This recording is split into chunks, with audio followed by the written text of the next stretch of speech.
হাইয়া আলাস সালাহ, নামাজের দিকে আসো, হাইয়া আলাল ফালাহ, কল্যাণের দিকে আসো। আল্লাহ তাআলা প্রত্যেক ওয়াক্তে ওয়াক্তে নামাজের দিকে ডাকে। যত জায়গায় ইমানদার তত জায়গায় নামাজ, যত জায়গায় ইমানদারের সফলতা তত জায়গায় নামাজ, যত জায়গায় ইমানদারের খাসলাত তত জায়গায় নামাজ। যেখানে যেখানে ইমানদারের আলোচনা সেখানে সেখানেই আল্লাহ তাআলা নামাজের আলোচনা করেছেন। আল্লাহ তাআলা এই পদ্ধতির মাধ্যমে আমাদেরকে বোঝাতে চেয়েছেন যে ঈমান যেরকম একজন মানুষের জন্য জরুরি, তো ঈমানের পরে সবচাইতে জরুরি কাজ, সবচাইতে জরুরি ইবাদত, সবচাইতে জরুরি আমলের নাম হলো নামাজ। আল্লাযীনা ইউকিমুনাস সালাতা ওয়া ইউতুনাজ যাকাহ ইন্নাল্লাযীনা আমানু ওয়া আমিলুস সালিহাতি ওয়া আকামুস সালাহ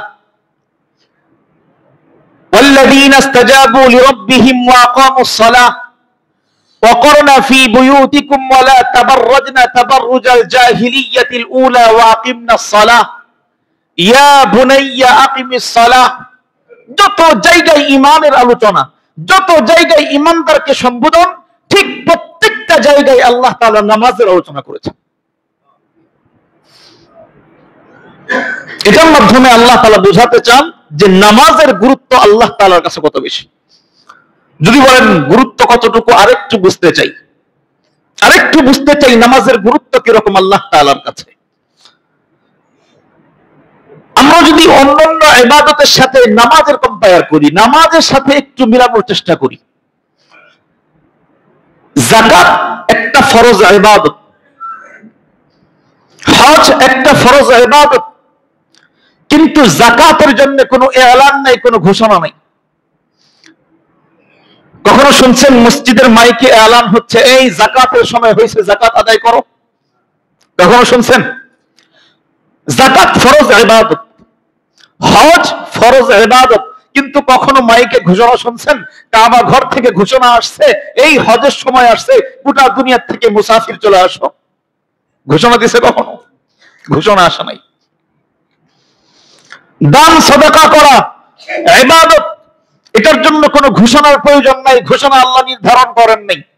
পিতামাতার খেদমত করা এটা উত্তম ইবাদত, ভালো ইবাদত, কিন্তু এর জন্য কোনো ঘোষণার সিস্টেম নাই। মানুষের সাথে সৎ ব্যবহার করা এটা উত্তম ইবাদত, এর জন্য কোনো ঘোষণার সিস্টেম নাই। কোরআন তেলাওয়াত দামি ইবাদত, এর জন্য ঘোষণার সিস্টেম নাই। জিকির, আল্লাহ তাআলার নামের জিকির করা দামি ইবাদত, কিন্তু এর জন্য কোনো ঘোষণার সিস্টেম নাই।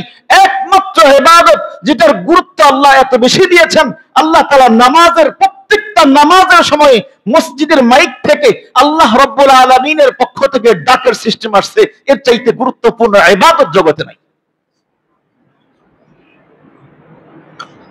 দিনে 5 ওয়াক্ত নামাজ 5 বারই আল্লাহ তাআলার পক্ষ থেকে ডাকা হয়। কিসের শব্দে ডাকা হয়? আমার আপনার শব্দে। আজকে যদি মুয়াজ্জিন সাহেব আসরের সময় বলে এই আসেন নামাজের সময় হয়েছে, কালকে মুয়াজ্জিনের চাকরি থাকবে না।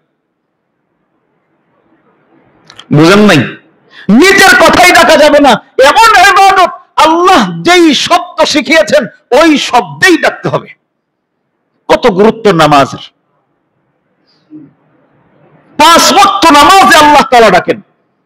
কোন যাকাতের ডাক নাই, কোন হজের ডাক নাই, কোন ইবাদতের ডাক নাই, কোন সাদাকার ডাক নাই, কোন কোরআনের তেলাওয়াতের ডাক নাই।